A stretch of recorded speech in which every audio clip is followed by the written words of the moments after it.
Tina Ayala, West Bradford. In the second grade, children are introduced to the book Separate is Never Equal. The book's main character is Sylvia Mendez, a Hispanic, more specifically, a Mexican girl who starts going to an all-white school in order to fight segregation. The book characterizes white children as mean adults and Mexican children as victims of oppression.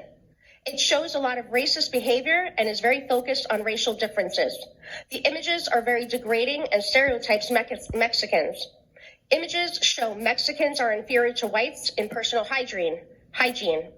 White students are superior to Mexicans.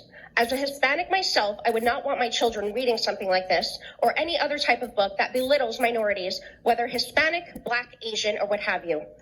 And as someone who has white family members and whose children are mixed, books like this are not positive for anyone regardless of their race, whites or any minority. They will end up causing much shame and anxiety to all children. Studies have found that children that experience feelings of shame have negative psychological impacts.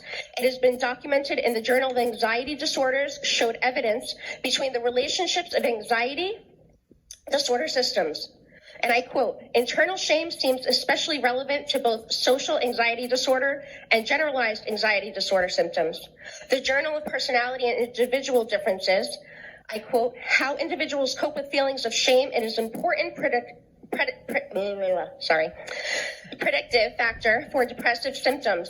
The differential relationships of shame proneness and guilt proneness to psychological and somatization symptoms was quoted in Harvard School of Public Health. And I quote, both shame proneness and guilt proneness were significantly related to higher levels of both PSTD symptoms,